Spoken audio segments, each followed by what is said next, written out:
since 1960 has not been up to 191 billion naira stolen by an executive of a bank. I'm sure you know what I'm talking about. Yes. A lady executive of a bank was charged with stealing 250 billion naira. She pleaded with the government, can I do plea bargain? I will return 194 billion naira. Now, and I'm saying all the money stolen by armed robbers since 1960 has not been equal to that. But we are then told by the ruling class, aided by imperialism, that everybody should mind his own business because of the fear that if you have a united African country in Nigeria, 170 million people, that is one of the largest markets in the world. So for them, they want to keep us divided so that it's easy to rule us. And that is what is going on. Now, Prof, I've enjoyed your lecture. Very stimulating. I have one or two problems. Yes, Africans are corrupt, but I beg you, don't be tempted to jump to the conclusion of the West that stigmatizes us as the most corrupt people on earth. It's not true. America, Britain are the worst corrupt nations on earth. Prof, the Transparency International try to rank great corrupt countries. They say Nigeria is corrupt, Ghana is corrupt, Cameroon is corrupt. But Switzerland, that warehouses all corrupt money in the world, is never in that reckoning. Secondly, sir, and I think that was the point Nkrumah was making, neocolonialism, the last stage of imperialism. Corruption, we must know, sir, is a manifestation of corruption. Because, like Fela said, Fela once asked me, I feel you are a professor of law. Fela said, Femi, with all this your funny law, now, where did you get the idea of fraud from? Money laundering.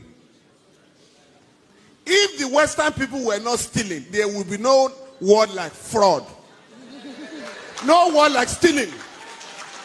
But Fela then warned us, don't accept their language and their ideology. When you say money laundering, Fela said, what is money laundering? But if you say a man is a thief, in the school, his children will be ashamed when you say your father is a thief. But when you say the man is engaged in money laundering, it means nothing. Please.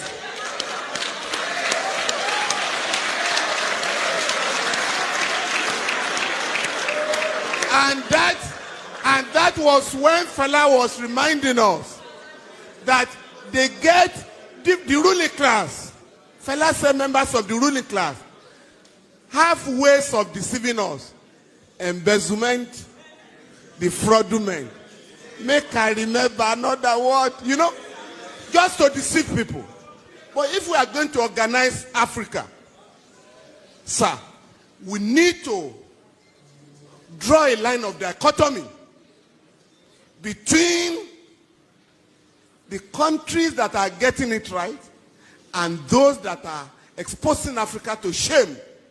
You mentioned Rwanda.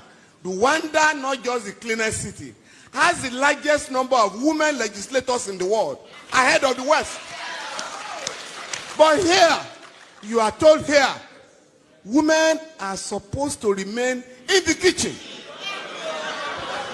not to go to politics. And you know how they keep women away from politics?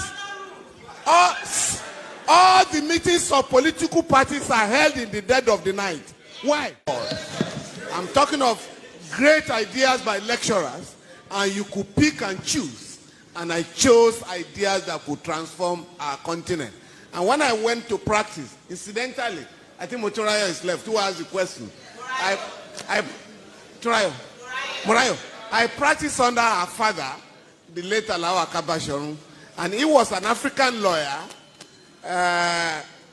was very close to Nkrumah, Fela and all that. And that generation believed that Africans should be made to realize that we can solve our own problems. Fela sang about religion, and this is very important, because I was just reading Pastor Adeboye, who has just said that he wants to establish more churches so that everybody can have a church within a walking distance. Now, Fela sang about religion and the danger of religiosity as opposed to spirituality. Now, Akadina Okoye has just given a beautiful reply this morning that what Adebayo is talking about are business centers, not religious institutions. Please, and this is very important, they want to know how our young people can have these progressive ideas. Ayo, I would like to suggest to Yeni and other organizers of celebration, next year, please, have a session for musicians in Nigeria. Not just the show. Have an intellectual engagement with them so that you can get them to realize what it means. My own son, my son is a musician. And I asked him one day, where are you getting these your ideas from? He said that you've forgotten that in your car, in our home in those days, you always play Fela. And I have learned about singing for relevance in our society. The last one is about the elite. All of us here, including Prof. Fela decided to drop ransom from his name. You know Fela was Ransom Kuti. He dropped it and chose Anikulapo Kuti. And that influenced many of us to also change our foreign name. Prof, by the way, I was also a Patrick, like you. Now, but I've thrown away that. But on our children, all of us can decide today. Because Prof made the point. We are all proud. When a friend visits you and you say, greet your uncle. You speak the same language. That does not happen anywhere in the world. The late Ganifa Emi called my house one day. My last girl picked up the phone and said, who is speaking, please? And Gani said, please give the phone to your father. Is that not Femi Falana's house? The girl said, yes. Why are you speaking English to me? And I had to apologize. He didn't know you were, sir.